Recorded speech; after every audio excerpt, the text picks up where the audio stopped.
I want to give my bit on why I don't own an iPad, as we are not post-PC. Now, many of you who follow me on Twitter know many of my reasons and rants. And if you're not already following me on Twitter, I think you should. I am at MrBit10. I have 2 hashtags, BitBanter and BitBlurb. BitBanter is more ranting and kind of anything goes, and BitBlurb is more intended to be educational, more serious posts on Twitter. I also want to plug my other channel, which is called MotoBit, and that is an idea that comes from watching other motorcycle vlogs where they are riding on their motorcycles and talking about life in general. I thought that was a great idea, and since I had many requests of people wanting to see more videos from me on a more personal side, because I interject them every now and then, like when I review scotch or talk about cigars and things like that, that people enjoyed to see a more personal side of me. So you have a whole channel really dedicated to it, and there's quite a few vids up there, so check that channel out if you're so inclined. Now, back to why I don't own an iPad. First and foremost, let's start off. I'm going to show you my 2 vids, just little excerpts out of them, on my 2 vids from well over a year ago on why I was going to buy an iPad and defended the product. So we'll put those now. Alright, I'm going to give my bit on the iPad. And boy, are there a lot of videos, articles, and opinions from A to Z on it. So what I'm going to do is give my personal opinions on it. Everybody has them, right? Everybody has an opinion. And why I like the iPad. And why it suits me. So let's talk about, now I'll put up the chart. For a 2-year contract is how I did the spread. So now, those of you who have followed me on Twitter know that I'm in stark contrast to the way I was over a year ago. First and foremost, I'll just state a few reasons. The markers that I was talking about in my video kind of never really came to fruition. 2, I could not justify the price in the end, even though I came within inches of buying one, for what the iPad was becoming. 3, Apple really always had a different intention for the product than what I had assumed it would become. And that was because I had bias of where tablets had come from, because I'd programmed for them before. Now let's go into the post-PC process.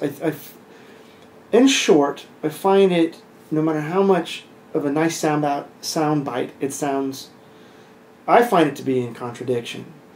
The tablet or iPad, in its current form, is a media consumption device. And if we were to say that that is the new way to compute, that's a sad day in my opinion. The media consumption has always been a side foot of a desktop I don't want, because see, we get in form factors, and that's really what we're discussing. Okay, whether it's like a desktop behind me or you have a laptop, I want to classify those as productive, creative computers versus as something that is totally just meant for just consuming.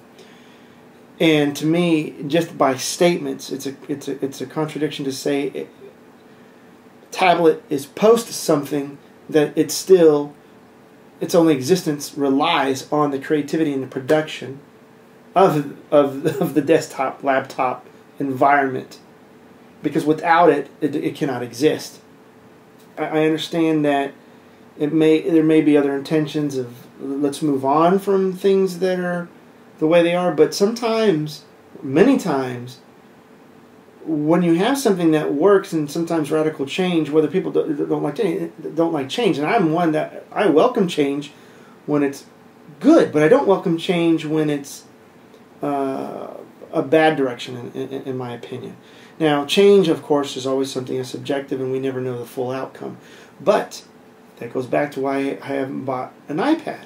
I've watched the market progressively, coming from inches of buying it, right? The iPad itself, and I will just flat out. The iPad 2 has a dual-core GPU, essentially, because iOS, in my opinion, has become more of a gaming platform first and foremost of anything else. Now, gaming is profitable.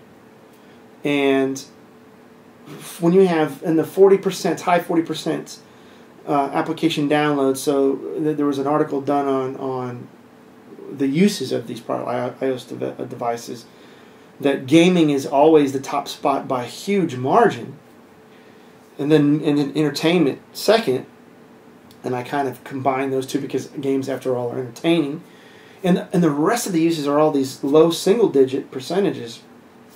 Speaks volumes to why I still don't own an iPad. If you do watch those videos that I took the excerpts out, you'll realize that I was looking for a completely different intention for a tablet. I know that Jobs, fully on knowing his opinions of games and things that he's stated, probably didn't want it to necessarily go that direction, but it did. It's profitable. What's more to say to that? The bottom line is to make money, make profits, and that I will just make a small segue into saying, okay, so we have a great media consumption device for many people. Obviously, people are buying it, but I also will have a caveat in that I think a good chunk of the demographics that Apple has been successful in doing is made a status symbol, an iconic device where facial tissue, like Kleenex, it becomes like this. You use the word iPod for every other MP3 player out there, and now iPad for every other tablet. And this has also been reiterated by other great YouTubers as well. That you have this iconic status, and with that comes this cool status. And I can't, because I will back that up with people that I know in articles that I've read that constantly complain, let's just say, about the iPhone, how it drops calls, it doesn't do this right, whatever. They have their frustrations. And then if I ask them, well, why do you not use another product? Well, I like these applications. This offsets all the negatives, and usually it's a game or some fun app that they had. And the other reason I get is like, well, man, it's an iPhone, hello, kind of thing, or it's an iPad, hello, what's wrong with you? It's cool. And even someone very close to me who complains constantly has even said, well, I'm just going to I'm going to hold on to my device because it's cool. All right, so it's like, okay, so there, you can say it's denigrating, but now I'm going to respond in saying, whether you're a fad or cool, that's an extremely profitable place to be. Okay, so I don't see that as a negative connotation. Okay, I think, hey, the bottom line is to make money. Being cool is profitable. End of line on that.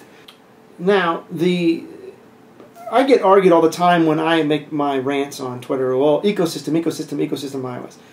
That'll go into one of my reasons I was saying. The direction, when I started trying to find more productive apps, I found that everything was just drowned out in the App Store by games and entertainment and just superfluous applications that I could care less about, and then repeats of applications. And it's why I made videos that size of app stores no longer matters. So, if I haven't already said it before, I do think that this is a fad type thing where, in its current form, not to say that a pad-like device won't have the power, and maybe we find a way of making human input response into it far more efficient than touch. And then it becomes that point to where you can create on the device, and then it becomes self-sustaining, and then truly is post-desktop, laptop, let's just say. So, but for now, I don't see it going that way. And I like Microsoft's model that you need a full-blown OS on a tablet to truly achieve that self-sustaining loop. But Windows is always, and believe me, I've worked with it, it's not always the best UI to use in that form factor. And that kind of goes with what I'm saying. I can't produce as fast on a tablet at all. And a computer, first and foremost, for me, needs to make me money, which means it needs to be productive. And for it to do that, it can't slow me down. So again, in the current form factor, tablets are nowhere near anything that I need in terms of replacing the computers behind me. The tablet or the iPad to me was always going to be a slave device to my phone. My phone's screen real estate was always what I found limiting, in that the tablet as a slave device to a phone was going to overcome that. And I found that the price points, as I went on and what it was intended to do, became just less and less appealing. And then, of course, as many of my followers know, I left iOS for just dropped calls and all of my gripes that I had with iOS, and then adopted WebOS. Well, now WebOS is dead, so those that have also followed me know that I'm a QNX fan of what RIM is doing, because it's very WebOS-like in the way the UI is implemented. And that's where I'm going to say is, like, on a phone, I fully expect touch to rule, and how you rule with swipes and gestures, because iOS to me is, and don't flame me for it, it's just archaic in terms of use of the UI in comparison to like WebOS and double home button and then hold to kill. I mean, that's just, no. I'm not a big fan. And Android to me is even worse. So I will be waiting for RIM to develop a solid QNX phone device, and I really also like the form factor size of RIM's playbook. I think that's more suitable to what I always wanted the tablet to be when I first started making my iPad videos over a year ago. So, what is it, 30 million iPads later, who can argue with profit? But certainly we're not going to be leaving the desktop any soon, or laptop anytime soon. We are not, no matter how much we'd like to be post-PC. You know, if somebody, I'll throw in a video, my last video, which was of a mechanical keyboard. Part of that was to show, like, people like, oh, are you doing this to show how loud a keyboard can be and all this other stuff? And the intent of it is that mechanical keyboards in some markets are making a comeback, and because like Apple's chiclet keyboard is what we call scissor switch, and the keys and the technology is far cheaper than what you would find in a mechanical keyboard, right? And just to quickly answer on that, which comes into human input in terms of how we treat devices, is that like a Cherry MX Blue mechanical key has a slight click before it bottoms out on the keyboard. That's to give you a tactile response. And many pure typists out there that loved mechanical keyboards still use mechanical keyboards. That's why they're still around. Type much faster on that, because the tactile response feedback to you as you learn to use it makes you type faster. That's why you have the light click and before you bottom out, where you hear the louder thud from it. And so I also like the tactile response, and form over function for me doesn't play out. I find the clicking soothing anyway. But it's kind of like when we went from PS2 to USB on keyboards, and we lost a full N key rollover and scanning intervals, speeds, and all this other stuff, to being a more general port form factor and things like that.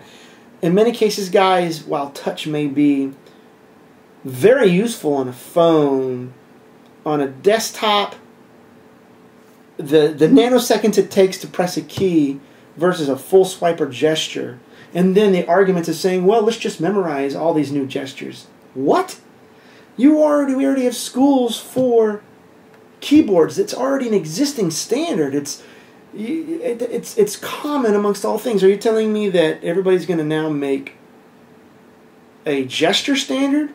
Well, if that's going to happen, are you telling me that all of the lawsuits for patents and things are now going to just go away for the sake of making a standard? Hell no. When somebody does a gesture, I mean, Apple was suing, you can't unlock a device like this. You got to get over that hump first, man, before gestures get like some universal standard. We teach people, you don't even have to own a computer, go through school, you learn keyboards. It's crazy to me that on a desktop implementation of touch, there's no way you're going to beat it in nanoseconds for full execution. All right, I just can't see it. While it may be, it's nice to me. That's gimmicky when you're like swiping and do this to bring up mission control. I think that has a temporary effect of while it's new. And in terms of where it belongs in desktop, it certainly is going to be very strong on. Again, I'm repeating myself on form factors like mobile devices. But man, if this is trying an attempt to replace our productivity, I don't know. More power to you if you're a user that wants to embrace that. I'm going to agree with Woz. I think audio and vocal dictation commands are going to be the end all be all eventually. But then again, can you see that happening everywhere in like crowded rooms with a mobile device and stuff like that? So it's kind of interesting to see how we're going to go with stuff like that. But I conclude that that's why pretty much I don't own an iPad or any tablet for that device. For me to go and buy a playbook, I need a BlackBerry QNX phone to exist, because again, a tablet in its current forms are I envision it as a slave device to a phone to better my phone experience and not be a standalone consumption device. I can't justify $600 to go buy some media consumption device that, in my opinion, does not do email better, does not browse the internet better. It probably does photos more naturally and swiping, is much more intended for ebooks. And what was the other one that Jobs was? Games. He did list that. It is a whole new frontier for games and that, and I think it's given other console providers a run for their money. Absolutely. On games, but other things that I can't agree. I think it does it poor. More, it's just no. So yeah, I'm in the market for the new MacBook Air. That I find very interesting, and it's almost ironic that I made videos praising the iPad when it first came out, and then bashing the MacBook Air. And I think it was that the price point of the MacBook Air to me was just, you can't do that. And I think I mostly addressed the people who were trying to say we're moving on from X, Y, and Z technology, and I was demonstrating, well, hello, we're already really there, and it's not some magical thing, versus the iPad, which I wanted but now don't want. So kind of interesting in that regard. So, in the end, you may disagree with me, Mr. But you're just full of it. It's great. We're all entitled to our opinions. I still will say I think these tablets in the current form are a fad. Being a fad is profitable. Very, very, very profitable. And we shall see where the market goes. In the meantime, HP and everybody else, you guys aren't going to overtake the iPad, and I really think it's shame on you for getting rid of executives over disagreements on whether you should do tablets and stuff like that or not. You haven't established an iconic